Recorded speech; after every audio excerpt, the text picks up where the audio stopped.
E a minha fala vai ser muito objetiva também, casando aí com as reflexões anteriores. Queria dizer para vocês que eu não sou membro da Comissão de Saúde, mas fiz questão de vir aqui à audiência, porque a gente já está aqui algumas vezes, né? Já estivemos aqui algumas vezes para debater presidentes do IGES. Então, não é a primeira vez. O IGES-DF está em mudança constante, com muitas dificuldades a partir da sua realidade de gestão. Então, é importante a gente estar presente e ouvir. A gente tem acompanhado desde o início da manhã a audiência, as respostas, as perguntas sobre o tema. Eu acompanhei muito a saúde pública do Distrito Federal ao longo do meu primeiro e agora no segundo mandato. Visitei, inclusive junto com a deputada Deise, que à época era presidente do Sindicato dos Enfermeiros, todos os hospitais que atendiam a Covid-19 durante a Covid-19. Fui presidente da Comissão Especial da Vacina no primeiro mandato, no processo de vacinação, e nós acompanhamos a implementação da vacina, a estruturação da vacinação na rede de atenção primária, na época, mais ou menos 170 unidades básicas de saúde do Distrito Federal, fiscalizando as condições de vacinação para a Covid, mas tendo uma visão geral sobre o processo de vacinação do DF, e acompanhei, porque estava na Câmara junto com o deputado Jorge, o deputado Martins. A gente estava aqui quando o governador enviou uma mensagem com a criação, ampliação do IGES-DF, que era ali o Instituto Hospital de Base, que eu e o deputado Jorge votamos contra a criação do IGES-DF, até porque, do ponto de vista simbólico, político, aquilo representava uma mudança de posição do próprio governador, né, que ele defendeu na eleição o fim do Instituto Hospital de Base. E quando ele assumiu, ele negou aquilo que ele tinha defendido, que garantiu a vitória dele, ampliando o IGES-DF, e criando o IGES-DF e ampliando esse modelo. Então, todo mundo conhece essa história, é uma história conhecida de todos nós. Passamos muitas turbulências no IGES-DF, seja de transparência em relação a dados. A gente acompanhou, por exemplo, um gestor de compliance do IGES-DF sendo demitido quando relatórios de compliance do IGES-DF foram publicizados. Então, aquilo foi uma crise muito grande. Então, o primeiro princípio, presidente Kleber, que eu saldo a indicação por parte do governador e sua trajetória, é a transparência. Quais são os elementos fundamentais da transparência do Instituto de Gestão Estratégica? A população quer respostas sobre esse tema, então acho que isso é fundamental. Segundo, eu sei que houve vários questionamentos sobre o currículo de Vossa Excelência ao longo da sabatina, não pela parte exitosa do currículo, porque é evidente que o senhor tem uma história na segurança pública, uma história na gestão parlamentar, mas me parece que a discussão que está colocada aqui talvez seja o desprestígio aos profissionais de saúde. É muito incomum a nomeação de pessoas da área de saúde, educação ou outras áreas para gerirem a segurança pública, né? É muito incomum, eu não conheço um exemplo na história de um comandante-geral da PM ou de um diretor-geral da Polícia Civil que tenha sido algo diferente de alguém que represente, de fato, a segurança pública ou as carreiras da segurança pública. Então, eu acho que o que está dado, de alguma forma, e isso não é um demérito a Vossa Excelência, mas eu acho que é uma discussão que está colocada, qual é o gesto que o governador do Distrito Federal faz aos profissionais de saúde, e há tantos profissionais de diferentes áreas da enfermagem, da medicina, que dedicam a sua história na gestão da saúde pública, na formação acadêmica, na formação profissional, e, de alguma forma, isso simboliza um desprestígio. Então, óbvio que nós não podemos incidir nisso. Isso é uma decisão do governador do Distrito Federal. Nos cabe perguntar, questionar e desejar que o senhor tenha uma excelente gestão nesse sentido. E um terceiro ponto, que é a pergunta que não quer calar, que a gente precisa ser bem objetivo sobre ela, é sobre ampliação. Porque eu imagino que o deputado Gabriel Magno tenha trazido esse tema, que é um tema que ele traz de forma recorrente, é a questão da gestão única do Sistema Único de Saúde. A questão da gestão única do sistema de saúde é fundamental. E a gente tem uma avaliação que, no último período, na gestão da doutora Lucilene na Secretaria de Saúde e do doutor Juraci à frente do IGES-DF, houve uma divisão do comando da saúde pública do Distrito Federal, de forma que não havia comando único. Mas havia bateção de cabeça em relação aos rumos da saúde, inclusive com posições divergentes em quais seriam as prioridades na saúde pública do Distrito Federal. Isso é um problema, porque quem perde é a população, como disse aqui a deputada Paula, né? Quem perde é quem está em atendimento lá na ponta. E eu já visitei muitas UPAs. para fiscalização, porque eu sou presidente da Comissão de Direitos Humanos e uma das pautas que nós mais recebemos denúncia é violação de direitos humanos na saúde, no sistema de saúde. E você visita uma unidade de pronto atendimento, eu visitei algumas, inclusive em relação ao sistema, para dar um exemplo ao senhor, é o sistema de dados da saúde. Eu cheguei na UPA do Recanto das Emas e estava ali, atendimento, 20 minutos. Acolhimento, 15 minutos. Estavam todos os dados ali. E eu cheguei, achei positivo o painel de transparência e achei positivo aqueles dados, inclusive, né? Mas quando eu cheguei, aqueles dados não refletiam o que a população estava vivendo ali. Tinha chegado 6 da manhã, estava ali, era mais ou menos 10h30 a hora que eu cheguei, estava dizendo acolhimento. A pessoa não passou nem pela triagem. Ela não passou pelo acolhimento inicial. Ela não passou. Então, a gente acompanha as demandas, os gargalos das unidades hoje administradas pelo IGES. E aí a pergunta que não quer calar é a questão da ampliação do IGES. Porque eu acho que o governador tem dado uma série de demonstrações de que ele não tem apreço ao modelo da gestão do SUS hoje praticado pela Secretaria de Saúde. Essa é a minha impressão.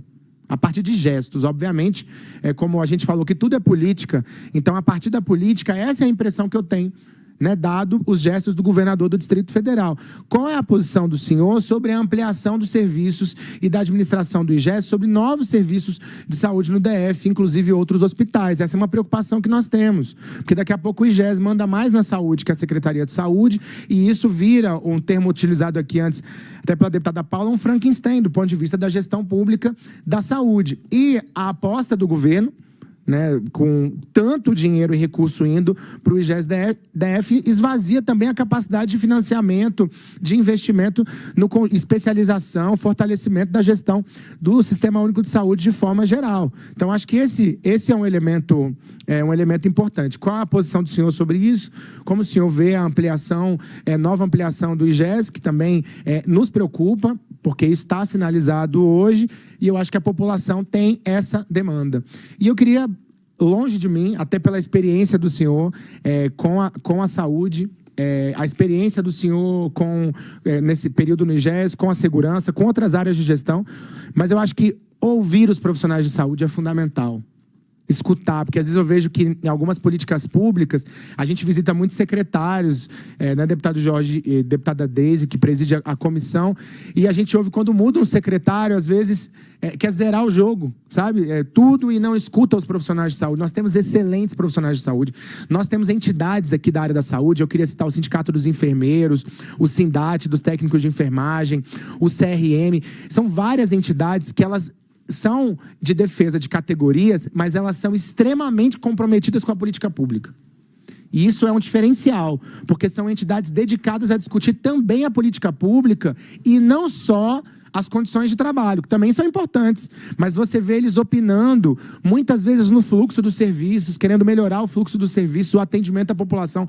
Eu sinto muito orgulho das entidades, né? Algumas que eu citei, outras que eu não citei, mas eu sei a importância dessas entidades, porque a gente acompanha elas se dedicam para além da questão sindical, a pensar a política pública de saúde, além da dedicação dos conselhos regionais de saúde, além da dedicação, essa escuta com a sociedade civil é fundamental. Quanto menos encastelada a gestão, engabinetada a gestão, melhores condições ela tem de ouvir a população e melhorar ali o atendimento na ponta. E eu acho que isso também é algo importante para pensar uma gestão participativa, porque me parece que o IGES-DF se submete menos ao Conselho de Saúde, e o Conselho era justamente uma estratégia de participação social, participação popular, controle democrático da saúde. Então, eu acho que o IGES-DF, já que ele existe, contra o meu voto, contra a minha vontade, mas se ele existe, ele devia ter também mecanismos de participação popular cotidianos para ouvir a população sobre os problemas que ela atravessa na porta de entrada do hospital de base, nos serviços da UPA. Isso é muito importante. Ouvir a população o tempo inteiro é fundamental para que a gente possa implementar o serviço a partir do usuário e a partir da avaliação do usuário. E eu encerro minha fala aqui falando sobre a oncologia, porque eu acho que já o deputado Daniel tocou, outros deputados tocam, hoje tem no IGES-DF, e a gente recebe inúmeras reclamações de fato. Nem sempre os pacientes estão nos cuidados paliativos, mas muitos estão numa situação muito grave. E a falta de atendimento, ela é cruel, porque o tempo ele é fundamental. no atendimento em relação à questão oncológica. Então, eu trago esse tema aqui como um tema de sensibilidade, de complexidade. A gente sabe o tanto de gente que faz ali a quimioterapia ou outros tratamentos oncológicos no IGESDF. E com o fechamento daquele serviço específico oncológico que existia no SARA, que depois ele fechou a porta de entrada e só manteve o atendimento a quem já estava em atendimento e sonerou serviços oncológicos da Secretaria de Saúde e do IGESDF. Então, isso é um problema para nós. Então, você vê gente na fila de espera da cirurgia e fazendo quimioterapia quando poderia ter sido interrompida a quimioterapia. A gente está com um dossiê de relatos, viu, presidente, em relação a esse tema, com dificuldades de atendimento, inclusive do ponto de vista da forma como as pessoas, os usuárias são atendidos no serviço. Porque são pessoas que estão numa vulnerabilidade muito grande do ponto de vista da sua saúde mental, das suas condições de dignidade. Então, é muito importante a especialização máxima desse serviço, inclusive com profissionais de outra área, para o acolhimento, desde a recepcionista que faz o atendimento, a todo mundo que trabalha nessa área. Então, a sensibilidade que a gente precisa ter com a questão oncológica. Então, chamar a atenção do senhor nesse sentido também, que eu acho que é um tema importante. Fiz questão de vir aqui e acho que nós estamos à disposição para pensar alternativas, para melhorar o serviço de saúde. O que nós não queremos viver foi a crise que nós vivemos com a dengue no ano passado, que foi uma crise mortal. Nós não queremos viver de novo a crise que nós estamos começando a viver agora, mas da sazonalidade das doenças respiratórias nos hospitais, com a dificuldade de atendimento pediátrico e neonatal. Então, essa é uma dificuldade grande, que são crises já encomendadas, agendadas e que a gente precisa resolver, apontar. Nós não queremos viver isso de novo e a gente está à disposição para colaborar, colocando dinheiro de emenda parlamentar na saúde, melhorando fluxos e apostando que o sistema de saúde e o atendimento à população pode melhorar, mesmo que nós tenhamos nossas críticas à condução, à forma como o governo conduz. Isso não tem a ver com o senhor aqui, mas óbvio que, de forma geral, a condução do IGESDF, que foi sempre uma condução errática. Por isso nós passamos por tantos presidentes, por isso nós passamos por tantas crises.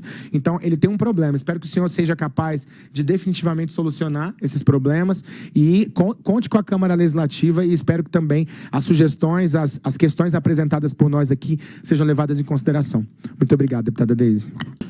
A questão da ampliação, pelo menos por parte, no momento, eu não posso falar pelo futuro, não tenho como prever.